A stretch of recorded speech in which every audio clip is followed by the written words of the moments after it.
ఇంతకుముందు ఏదైతే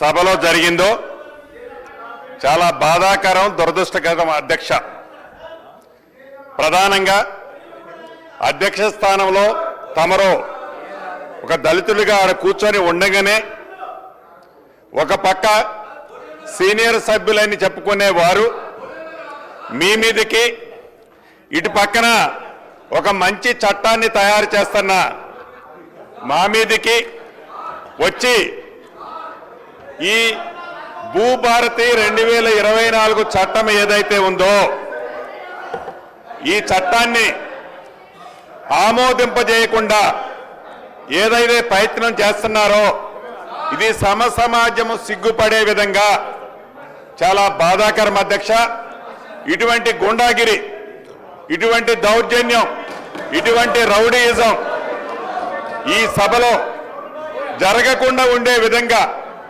మీరు చర్యలు చేపట్టాలని, అదే రకంగా అధ్యక్ష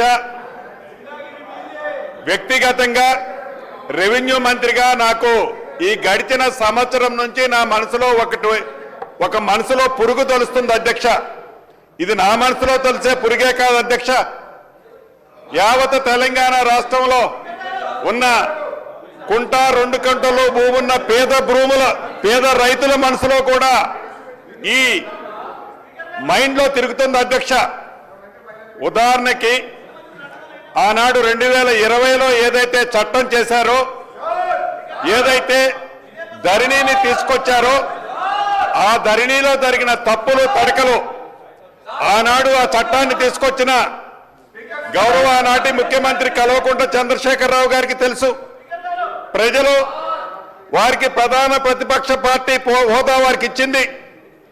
నేను అనుకుంటుండేవాడిని వారికి అపారమైన అనుభవం ఉంది, 80,000 పుస్తకాలు పైగా చదివారు, ఎప్పుడు చూసినా వారి టేబుల్ మీద ఇదిగో ఇలా పడాల రామిరెడ్డి గారు కోడ్ లా ఏదైతే భూములకు సంబంధించిన కోడ్ వారి టేబుల్ మీద కనిపిస్తుంది అధ్యక్ష, బ్లూ కలర్ది.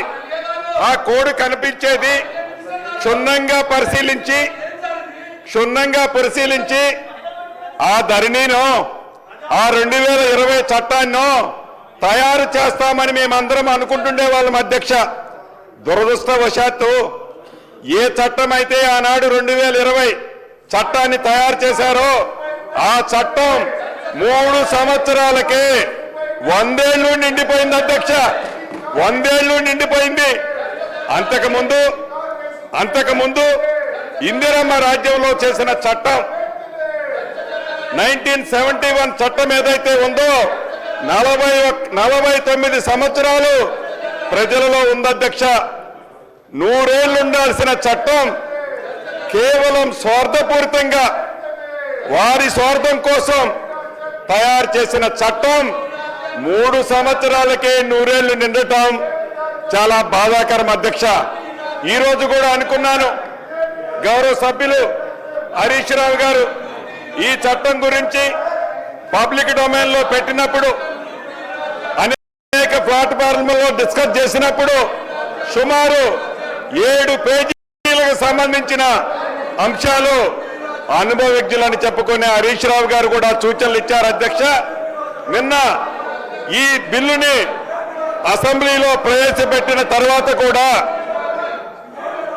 హరీష్ రావు గారు అనేక సూచనలు ఇవ్వడం జరిగింది. అధ్యక్ష, అంటే ఇప్పటికీ ప్రధాన ప్రతిపక్ష పాత్ర పోషించిన ప్రధాన ప్రతిపక్ష నాయకుడు ఆ సీట్లో కూర్చొని, నేను మొదటిసారి శాసనసభ్యుని. అధ్యక్ష, నేను 2014 నుంచి 2019 దాకా పార్లమెంటు సభ్యుడిగా ఉన్నాను. అధ్యక్ష, తర్వాత వారి సొంత పార్టీ వారి జాగీరి పార్టీలో ఉన్న నాకు టికెట్ ఇవ్వలేదు. అధ్యక్ష, వారి పార్టీ కాబట్టి వారి ఇష్టం. అధ్యక్ష, ప్రజల దీవెనలతో ప్రజల ఆశీస్సులతో ఈనాడు ఇందిరమ్మ రాజ్యంలో ప్రజల దయతో మా నాయకుడు రాహుల్ గాంధీ గారి దయతో ఈనాడు